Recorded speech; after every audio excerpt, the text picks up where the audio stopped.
Hello student, अभी जो ધોરણ 8 ની અંદર આપણે ત્રીજું ચેપ્ટર જોતા હતા ચતુષ્કોણની સમજ. એની અંદર આપણે જે આયા હતા બરાબર સ્વાધ્યાય 3.3 નો દાખલા નંબર 2 જોતા હતા. સ્વાધ્યાય 3.3 હવે દાખલા નંબર 2 એમાં આપણે 1 થી 4 આકૃતિ જોઈ હતી. 5મા નંબરની આકૃતિ 1 થી 3 નંબરની આકૃતિ જોઈ હતી.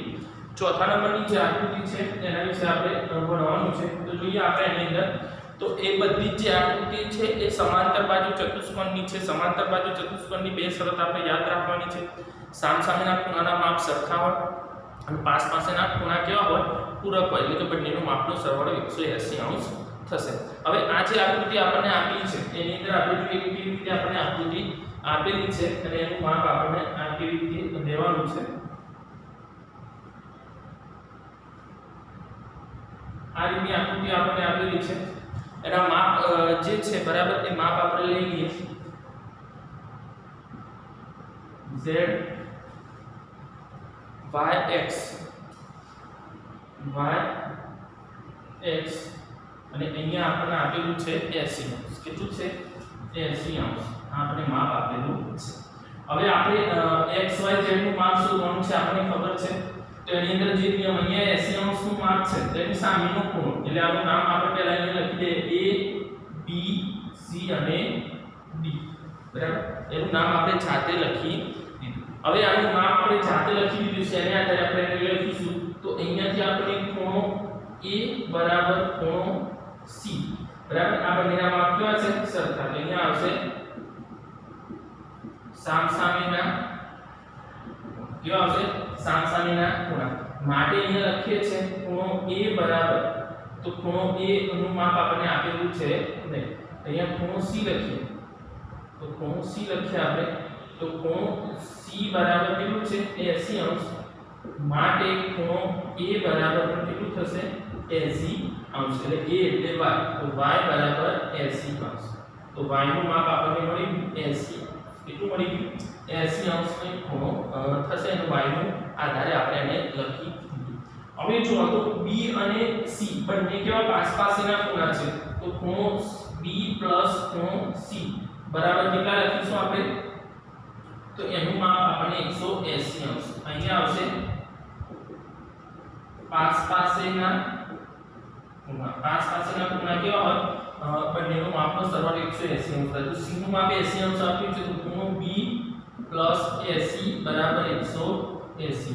તો ખૂણો b બરાબર 180 માઈનસ 80 પ્લસ છે તો આપણે લઈએ તો માઈનસ. તો b બરાબર કેટલા આવશે? 100 અંશ. તો b 100 છે એટલે શું થશે? x બરાબર 100 અંશ. કેટલું માપ થઈ જશે? 100 અંશ માપ થઈ જશે. આ નંબર 2 એટલે કે બીજાનું માપ આપણને 100 અંશ x નું માપ મળી ગયું. હવે જો તો આની અંદરનું માપ લેવાનું છે તો આ જે છે x તો અહીંયા આપણે શું લેવું પડશે? તેનું માપને બદલવું પડશે. કેમ કે અહીંયાથી આપણે દાખલા કે a ધારી લઈએ. શું ધારી લીધું? a ધારી લીધું. તો a નું અને x એટલે કે અહીંયા આપણે લખીએ છે તો જે માપ આપ્યું છે b બરાબર ખૂણો d. આ પણ શું થયું? સામસામેના શું થયા? સામસામેના ખૂણા. એટલે ખૂણો b બરાબર 100 અંશ છે. માટે ખૂણો d બરાબર કેટલા થશે? 100 અંશ. d એટલે a ગણવાનું. આપણે z બહારની સાઈડ છે એ ગણાશે નહીં. d એટલે અંદરનો a આપણે ધારી લીધો છે એ આપણે માપ ગણવાનું રહેશે. ધ્યાન રાખવાનું એની માપ આપણને કહ્યું તો d એટલે અંતરકોણનું આપણે માપ ગણવાનું છે. તો માટે અહીંયા આપણે લખીએ કે a બરાબર કેટલું છે? 100 અંશ. કેટલું છે? 100 અંશ. પણ આપણે એ માપ લેવાનું છે નહીં. આપણે તો શું લેવાનું છે? તો આ બંને તો આ અંતરકોણ છે આ બહિષ્કોણ છે. તો અંતરકોણ અને બહિષ્કોણનું માપ આપણે લઈ શકીએ છીએ કે અંદર આપણે જોવાનું કે કયા ખૂણાનું કેવી રીતે માપ લેવાનું છે. તો એ માપ આપણને ખબર પડી જશે કે ચલો આ ખૂણાનું માપ આ રીતે આપણે લીધેલું છે. તો એ જે ખૂણો છે એ ખૂણાનું માપ આપણે લેવાનું છે. એની અંદર આપણને ખબર કે a બરાબર 100 અંશ થઈ ગયું. હવે શું થયું? ખૂણો a ખૂણો z બરાબર કેટલા થશે? 180. આ શું છે? રૈખિક જોડ. શું છે? રૈખિક જોડ. એટલે a નું માપ આપણને મળી ગયું છે. તો a કેટલું છે? 100 અંશનું છે. તો 100 ખૂણો z બરાબર 180 અંશ. 100 આ બાજુ આવી જાય તો કેવા થઈ જશે? માઈનસ કે થઈ જશે માઈનસ એટલે ખૂણો z બરાબર 180 માઈનસ 100 એટલે z બરાબર ખૂણો z બરાબર કેટલા આવશે 80 અંશ કેટલા આવશે 80 અંશ આ નંબર 3 તો આપણે જે x y z નું માપ શોધવું તો ધ્યાન રાખજો એની અંદર કેવી રીતે આપણને આપેલું છે તો y નું માપ 80 y એટલે a લો કે y બંને સેમ છે એટલે આપણે a બરાબર 80 એટલે y બરાબર પણ 80 બરાબર તો આનું તો આપણે મળી ગયું પછી આ બંનેનો આપણે લઈએ તો આ બંને b અને c એ કેવા છે પાંચ પાસેના ખૂણા તો પાંચ પાસેના ખૂણાનો એ પૂરક હોય એટલે કેવો છે લખી દીધું આપણે તો 180 લખી દીધું તો b નું માપ આપણને 100 મળી ગયું b એટલે x બરાબર 100 એ બીજું મળી ગયું અને પછી આપણે આ બહિષ્કોણનું માપ શોધવાનું તો બહિષ્કોણનું માપ આપણે બહારનો ખૂણો લેવાનો છે એટલે પહેલા આપણે અંદર a ધારી લીધો એનું માપ લઈ લીધું તો એનું માપ આપણને કેટલું મળે છે તો 100 અંશ કેટલું મળે છે 100 અંશ તો 100 અંશ મળી ગયું તો 100 અને આ બંને રેખિક જોડ છે a અને z તો a અને z રેખિક જોડ છે તો રેખિક જોડની અંદર સરવાળો કરી દો 100 180 100 બરાબર m પણ માપ z નું પણ માપ મળી ગયું તો આ રીતે આપણે માપ શોધી શકાય જે ખૂણો આપણને આપ્યા હોય એનું માપ આપણે એને પણ કરી શકાય છે કે તેમાં જોઈએ આપણે કે જેનું માપ આપણને આપ્યું હોય તો એમાં પણ આપણને ખબર પડી જશે કે આનું માપ આપણને આ રીતે આપેલું છે બરાબર હવે જો છેલ્લા નંબરની જે આકૃતિ છે એ દરેક વિદ્યાર્થીએ જાતે કરવાની રહેશે ધ્યાન રાખજો એની અંદર 5મા નંબરની જે આકૃતિ આપણને આપી છે એ દરેક વિદ્યાર્થીએ જાતે જ કરવાની છે કે એની અંદર જોવાની કે કેવી આકૃતિ આપણને આપેલી છે તે આકૃતિમાંથી તમને ખબર પડશે કે જે 5મા નંબરની આકૃતિ છે એની અંદર પણ x y z નું માપ શોધવાનું છે બરાબર તો x y z ની અંદર જો એક એની મિનિટ તમને આપી દઉં કે અહીંયા 112 અંશનો ખૂણો આપેલો છે તેની સામે y છે તો 112 નો થવાનો 112 અને 40 બંને હવે જો એ ત્રિકોણ ભાગ છે એટલે x નું માપ આપણને મળી જશે કે 112 ત્રિકોણનો ભાગ લેશો એનું નામ તમારે કોઈ પણ નામ આપી દેવાનું a b c d એવું કંઈ પણ અથવા p q r એ રીતે કોઈ પણ નામ આપી અને તમારે એ આકૃતિને જાતે કરવાની છે ધ્યાન રાખજો વ્યવસ્થિત રીતે સારી રીતે અને જે પણ જે રીતનો ઉપયોગ કર્યો છે એનો ઉપયોગ કરી અને તમારે એનો જાતે કરવાનો રહેશે પડી ગઈ ખબર તો જે છેલ્લા નંબરની 5મા નંબરની આકૃતિ છે ને જાતે તમારે કરવાની છે હવે જો પ્રશ્ન નંબર 3 આવ્યો તો પ્રશ્ન નંબર 3 ની અંદર આપણે જોઈએ જે છે એની અંદર આપણે જોઈશું કે એ જે દાખલો છે એની અંદર કેવી રીતે આપણે કરવાનું છે તો અહીંયા આપણે પ્રશ્ન નંબર 3 ની અંદર કીધું શું ચતુષ્કોણ ABCD સમાંતર ચતુષ્કોણ થઈ શકે જો આપણને પહેલું કીધું છે ચતુષ્કોણ ABCD આપણે આકૃતિ દોરીએ એટલે વધારે આપણને ખબર પડશે કે કેવી રીતે કરવાનું છે કે આપણે કોઈ ચતુષ્કોણ આપી છે એ ચતુષ્કોણ કયું છે તો ABCD કે આપણે ચતુષ્કોણ આ રીતે કોઈ આપ્યું છે અહીંયા લખી દઈએ A B C D હવે એની અંદર પહેલો પ્રશ્ન આપ્યો છે કે ખૂણો B પ્લસ ખૂણો B નંબર 1 ખૂણો D પ્લસ ખૂણો B બરાબર 180 પ્રશ્નાર્થ ચિહ્ન છે તો આનો જવાબ આપણે આનો છે કે ખૂણો D ક્યાં છે અહીંયા છે ખૂણો B તો અહીંયા પ્લસ 180 આ તો સામસામેના ખૂણા થાય કેવા થયા સામસામેના ખૂણામાં કેવા સરખા હોય પાસ પાસે હોય તો 180 થાય પૂરક થાય તો એનું માપ આપણે એને કહી શકીએ નહીં તો એને આપણે શું કરવાનું તો એને જે આપણે લખવાનું તો અહીંયા લખવાનું ના એ થશે નહીં બરાબર છે તો ના કેમ નથી તો પાસ પાસેના ખૂણા બરાબર પાસ પાસેના ખૂણા છે માટે આપણે એને કહી શકીએ કે શું સમાંતર બાજુ ચતુષ્કોણ હોઈ શકે તો આપણે લખવાનું સમાંતર બાજુ માટે સમાંતર બાજુ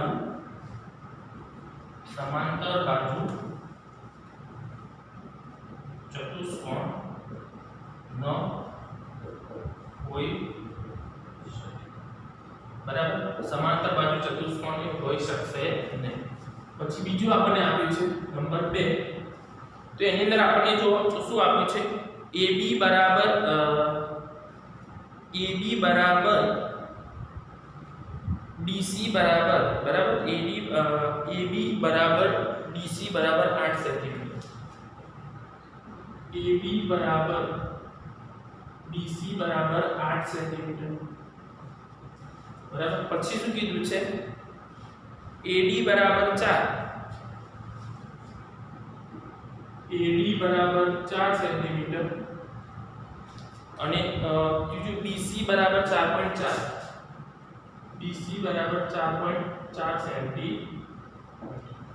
હવે જો આપણે AB, તો AB બરાબર CD, તો 8 સેન્ટીમીટર એ બરાબર છે. એની સામસામેના બાજુના માપ કેવા આપ્યા છે? સરખા. આપણને ખબર છે સમાંતર બાજુ ચતુષ્કોણની અંદર સામસામેના માપ કેવા છે? તો એના માપ આપણને જે મળે છે તે માપ આપણે સરખા લઈ શકીએ છીએ. કે એની અંદર જો તો આપણે શું કીધું છે? AB અને BC, તો એનું આપણે 8 સેન્ટીમીટર માપ એનું આપી દીધેલું છે. પછી AB બરાબર 4 છે અને BC બરાબર 4.4. તો શું સામસામેની બાજુના માપ સરખા? તો AD હોય એ જ BC હોય. આ 4 છે તો આ 4 જ હોય, 4.4 હોય નહીં. બરાબર. એટલે એની અંદર પણ આપણે કહી શકીએ કે એ જે માપ છે બરાબર એ સમાંતર બાજુ ચતુષ્કોણનું છે નહીં. કે એ જે માપ આપણને આપેલું છે તો અહીંયા પણ આપણે જવાબમાં ના લખી શકીએ. ના કેમ લખી શકીએ? તો AD બરાબર આવું માપ આપણને એ જે માપ છે આપણને આપેલું છે ને, એટલે કે બરાબર છે ને અલગ અલગ માપ છે અને સમાંતર બાજુ ચતુષ્કોણની અંદર સરખું હોય છે. માટે એ લખી દઈએ સમાંતર બાજુ ચતુષ્કોણ ન હોઈ શકે. આ સમાંતર બાજુ ચતુષ્કોણ હોઈ શકશે નહીં. ત્રીજો છે ખૂણો A બરાબર 70 અને ખૂણો C બરાબર 65. બરાબર. તો ખૂણો A બરાબર 70 અને ખૂણો C બરાબર 65 આપણને આપેલું છે. નંબર 3 છે ખૂણો A બરાબર 70 અને ખૂણો C બરાબર 65. તો ખૂણો A અને C જો તો ખૂણો A બરાબર 70 તો ખૂણો C બરાબર પણ 70 જ હોય, 65 હોય નહીં. સામસામેના ખૂણાના માપ કેવા હોય? સરખા હોય છે. તો અહીંયા પણ ના આવશે, ત્યાં પણ આપણે ના લખી દઈએ. અને અહીંયા કેવા મિત્રો સામસામે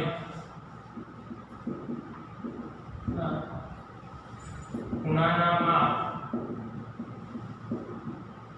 સરખા હોય.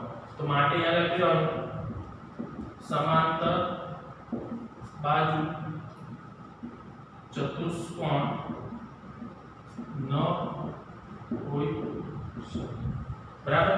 સમાંતર બાજુ ચતુષ્કોણ હોઈ શકશે ને. આ જે ચતુષ્કોણ આપણે આપ્યું છે એ સમાંતર બાજુ છે ને. તો આ રીતે આપણે એને ચતુષ્કોણ દોર્યું. અમે આકૃતિ સમાંતર બાજુ ચતુષ્કોણ જેવી દોરી છે પણ વાસ્તવમાં એ સમાંતર બાજુ ચતુષ્કોણ છે ને. કેમ કે આપણે આ ત્રણ જે પ્રશ્નો આપ્યા હતા એ ત્રણ પ્રશ્નોની અંદર આપણે જોયું કે એની અંદર કોઈ જવાબ એનો સાચો થતો નથી. કે એની અંદર જે જવાબ આપ્યા છે એ આપણે જોઈ શકીએ છીએ કે સમાંતર બાજુ ચતુષ્કોણ છે નહીં. લખી દો તમે, પછી તમને આગળ શીખવાડો.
હવે જો તો એની અંદર દાખલા નંબર 4 આપણે જોવાનું છે. તો દાખલા નંબર 4 ની અંદર કે એક એવા ચતુષ્કોણની કાચી આકૃતિ દોરો કે જે સમાંતર બાજુ ચતુષ્કોણ ન હોય પરંતુ સામસામેના ખૂણાની એક જોડ સમાન હોય. હવે સામસામેના ખૂણાની એક જોડ સમાંતર હોય એવો આપણે ચતુષ્કોણ દોરીએ. દાખલા તરીકે આપણે ચતુષ્કોણ દોરીએ છે, ચતુષ્કોણ ABCD. હવે એવો ચતુષ્કોણ દોરો કે જેની સામસામેની એક જ જોડ સમાન હોય. કેવી? એક જ જોડ એની સમાંતર હોય. તો એક આપણે સમાંતર બાજુ ચતુષ્કોણ છે નહીં, તો સમાંતર બાજુ ચતુષ્કોણ છે નહીં તો આપણે એક પતંગાકાર ચતુષ્કોણ વિશે જોઈતું. તો એ ચતુષ્કોણની આકૃતિ આપણે જોઈએ એમાં સામસામેની એક જોડને માપ કેવું હોય? સરખું હોય છે. તો એની અંદર આપણે જે આકૃતિ દોરીએ છીએ, દાખલા તરીકે આકૃતિ આ રીતે દોરીએ આપણે A B C અને D. તો આનું માપ અને આનું માપ કેવું હશે? સરખું હશે. કેવું હશે? સરખું. એટલે સામસામેની એક જોડનું જે માપ છે એ માપ એનું સરખું થશે. એટલે કે ખૂણો B અહીંયા શું થશે? ખૂણો B બરાબર ખૂણો D. આનું માપ, આ બંનેનું માપ સરખું નહીં હોય. A અને C નું માપ સરખું થશે ને ખાલી એક જ જોડનું માપ આપણે સરખું લેવાનું છે. તો આ રીતની આકૃતિ થાય. એટલે કે જે ખૂણો તો અહીંયા આપણે લખી દઈએ કે ચતુષ્કોણ ABCD સમાંતર બાજુ ચતુષ્કોણ નથી. એ જે ચતુષ્કોણ છે એ સમાંતર બાજુ ચતુષ્કોણ છે નહીં. બરાબર. તો એ માપ પરથી આપણે એને દોરી શકાય છે કે એની અંદર આપણે જોઈએ તો આપણને ખબર પડી જાય કે સમાંતર બાજુ છે કે નહીં. પછી કીધું કે સમાંતર બાજુ ચતુષ્કોણમાં બે પાસેના ખૂણાના માપનું ગુણોત્તર 3:2 છે. તો ચતુષ્કોણના બધા ખૂણાના માપ શોધો. હવે સમાંતર બાજુ આ ધ્યાન રાખજો આપણે કે જે આગળ બની ગયા છે તો આપણે આની અંદર જોવાનું છે કે સમાંતર બાજુ ચતુષ્કોણના બે પાસેના ખૂણાનો ગુણોત્તર 3:2 છે. બરાબર. હવે 3:2 છે તો આપણે એની અંદર ચતુષ્કોણ કોઈ પણ એક ચતુષ્કોણ આપણે દોરી દીધું. દાખલા તરીકે એક સમાંતર બાજુ ચતુષ્કોણ આવું દોરી દીધું આપણે. હવે એની અંદર આપણે જો કે એનું નામ આપી દઈએ A B C અને D. હવે આની અંદર આપણે શું બે પાસેના ખૂણાના માપ કેવા છે? માપનો ગુણોત્તર. અહીંયા પાસેના ખૂણાના માપનો ગુણોત્તર 3:2 છે. તો હવે 3:2 છે તો એના માટે આપણે ધારી લઈએ કે અહીંયા 3 છે અહીંયા 2 છે. તો ધારી લઈએ કે ધારો કે હું A બરાબર અહીંયા A માટે 3 લીધા આપણે તો ત્યાં 3x લખી દીધું અને પાસે એટલે B લીધું આપણે તો B બરાબર 2x આપણે આ ધારી લીધું. A નું માપ 3x ધારી લીધું. પાસેના એટલે AB બે પાસેના ખૂણા થયા તો આ પહેલી હતું એના માટે આપણે 3x ધારી લીધું. શું ધારી લીધું? A માટે 3x ધારી લીધું અને આને માટે આપણે લખી 2x. કેટલા લખી દીધા? B માટે 2x અને A માટે 3x ધારી લીધું. તો હવે આપણે આ ખૂણાના માપ આપણને ખબર પડી કે ચલો બંનેના માપ આપણે આ રીતે એના ધારી લીધા. તો પાસેના ખૂણા જે છે એ ખૂણાના માપથી આપણે એને કહી શકીએ કે કોણનું માપ કેટલું આપણે લઈ શકીએ છે. તો એની અંદરથી આપણને દરેકના માપની અંદાજ ખબર પડી જશે કે એ કેવા. હવે પાસેના ખૂણા આ બંને ખૂણા કેવા હોય? તો પાસેના ખૂણા પૂરક હોય. તો પૂરક હોય એટલે અહીંયા આપણે એનું સમીકરણ લખીએ 3x + 2x બરાબર 180. તો અહીંયા આપણે શું લખીએ છીએ? પાસેના ખૂણા. તો પાસેના ખૂણાનો આપણને ખબર પડી કે એ કેવી રીતે આપણે લઈ શકીએ છે. 3x + 2x એટલે કેટલા થશે? 5x એટલે 5x બરાબર 180. 5 અહીંયા ગુણાકારમાં સાઈડ આવે તો ભાગાકારમાં તો x બરાબર 180/5. આનો છેદ આપણે ઉડાડવાનો. છેદ આની અંદર ઉડાડી આપણે તો 5 તરી 15 બરાબર. તો 5 તરી 15 અને કેટલા વધે? 3 વધે 0 5 6 બરાબર. તો x બરાબર કેટલા આવ્યા? 36. તો x બરાબર આપણને 36 મળે છે. x ની કિંમત આપણને મળી. હવે x ની કિંમત આપણને મળી ગઈ છે તો એના આધારે આપણે x અને y ને આધારે આપણે લેશું તો ખૂણો a અને ખૂણા b નું માપ લઈએ તો જો ખૂણો a બરાબર 3x તો 3 કૌંસમાં 36 તો 36 ગુણ્યા 3 કરીએ આપણે તેનું માપ આપણને મળી જશે તો એનું માપ આપણે 36 ગુણ્યા 3 તો 36 ગુણ્યા 3 કરીએ છે તો કેટલા થશે 108 તો ખૂણો a બરાબર 108 થશે પછી ખૂણો b બરાબર તો ખૂણા b બરાબર આપણે 2x એટલે 2 કૌંસમાં 36 36 નું 72 એટલે ખૂણો b બરાબર કેટલો થશે 72 હવે આપણને એના ખૂણાના માપ મળી ગયા અહીંયા આપણને શું કીધું છે તો એની અંદર ચતુષ્કોણના બધા જ ખૂણાના માપ શોધવાના છે હવે a અને b નું મળી ગયું સિમ્પલ છે b ની સામેનો ખૂણો d છે અને a ની સામેનો ખૂણો c છે કેવો છે c છે એટલે એનાથી આપણને દરેક ખૂણાનું માપ મળી ગયું તો આના પરથી આપણે એને કહી શકીએ કે જે દાખલા તરીકે અહીંયા લખે છે ખૂણો a બરાબર ખૂણો c તો આ શું થયું સામેના ખૂણા તો સામેના ખૂણા ખૂણો a બરાબર કેટલો આવ્યો આપણને 108 અંશ છે માટે ખૂણો b બરાબર પણ કેટલો થશે 108 કેટલો થશે 108 અંશ જો અહીંયા નંબર 1 આ નંબર 2 આ નંબર 3 અને નંબર 4 આપણે એનું માપ શોધવું છે તો જો એમાં ખૂણો b બરાબર ખૂણો d તો આ પણ થશે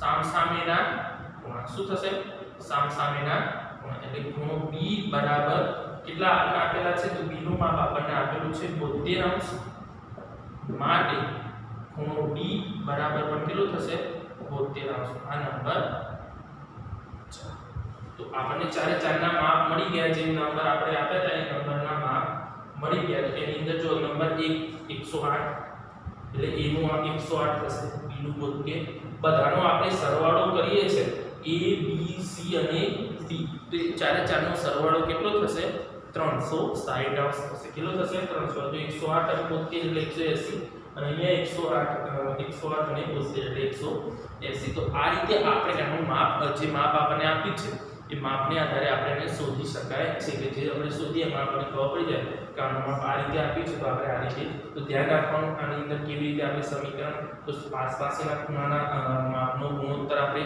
3:2 આપ્યો તો એને આપણે બીજા ચેપ્ટરની અંદર જે સમીકરણ વાળું શીખી ગયા છે એ રીતે આની અંદર પણ આપણે કરવાનું સમીકરણ આપણે શોધીએ તો એની અંદર કેવી રીતે શોધી શકાય છે તો સમીકરણ આપણે આ જો પાસેના ખૂણાનો માપનો ગુણોત્તર 3:2 છે તો આપણે ધારો કે a માટે આપણે 3 લીધા અને b માટે આપણે 2 લીધા તો a માટે આપણે લીધા તો a બરાબર 3x લીધા ધારી લીધો x ધારી લીધો અને b માટે 2x ધારી લીધો બંનેનો સરવાળો બંને પાસેના છે બંનેનો સરવાળો 180 થશે તો 180 લખી દીધો આપણે અહીંયા આપણે બંનેનો સરવાળો કરી દીધો અહીંયા આપણને x ની કિંમત મળી ગઈ 36 હવે 36 મળી a માટે આપણે 3x બરાબર તો 36 ગુણ્યા 3 કરીએ એટલે 108 અને અહીંયાથી આનો આપણે ગુણાકાર કર્યો તો એનું પણ આપણે 72 મળી ગયું એની અંદરથી આપણે પાસે સામેના ખૂણાનો માપ પણ લઈ લીધા તો આ રીતે આપણે એને શોધી શકાય છે કે જે માપ આપણને આપ્યું છે એ માપને આધારે બરાબર આગળનું જે દાખલા નંબર 6 છે